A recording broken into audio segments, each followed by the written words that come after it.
First of all, I think it's important to recognize that in real terms, interest rates have actually been improving. If you have, therefore, savings, you will expect higher real returns on your investments. However, it also means that if you are indebted, as most South Africans are, then it means that you are paying more in real terms to service those commitments. And so it makes sense at this time to move as much money as we can possibly manage into savings. And really it's a good time also because we are seeing things stabilize. We've had rates on hold. We have inflation staying in the target range of 3 to 6%, in fact for the 13th consecutive time. And all of that is good news if you're looking for stability.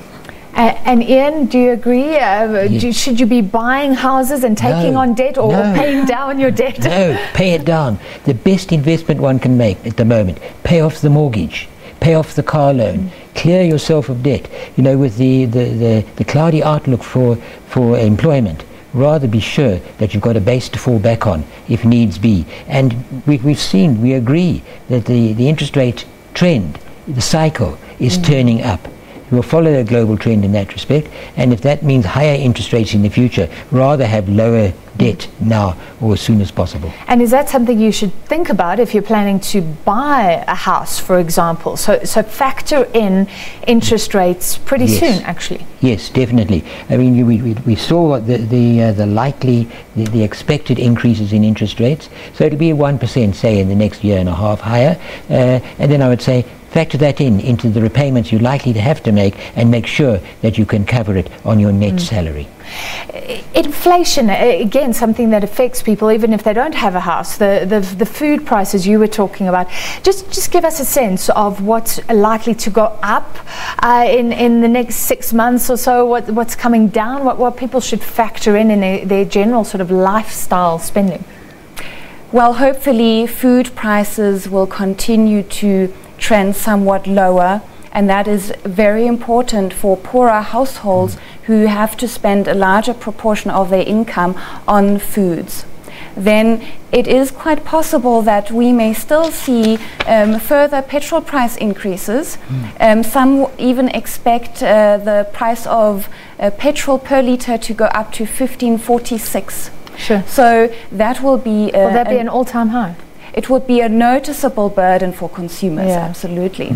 And all of those would contribute to the Reserve Bank's expectations that inflation is on an upward trajectory and could peak at about 5.5% by the beginning of next year. Are we seeing the effects of that? That was a big stress, you know, that's going to affect poor people buying even staple foods. They have to relook at the zero rating. Can we see the effects already? Already, but what we must take into account is that the impact, only about 50 to 60% of the 1% increase has been factored in to retail prices. So there's still more coming of the impact from a higher VAT rate, higher sugar price and so on. And I think that the retailers have been very wary of too much consumer pushback, and that is why they haven't just so you mean done it in one fell swoop. They're bringing it in sort of dribs and drabs, absorbing some of it for now. Extend the agony, you know. Prolong the pain. Yes, I think that is a factor. It's in their own interest. Give the consumer a shock, and they pull back so they don't buy it all.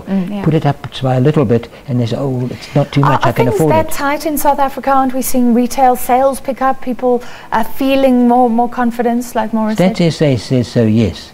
But look at the results from the companies themselves. You know, on the whole, they're saying the times are so tight, spending is so restrained, so it's difficult to see which way it's going. But I think that there's no free spending climate ahead of us now. Do you agree? There's lots of different noises, I guess. Absolutely, and this is so crucial because South Africa is a consumption-driven economy.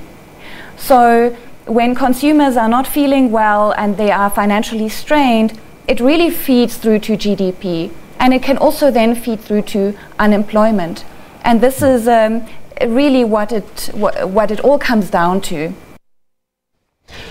Now, SA Express, which had gained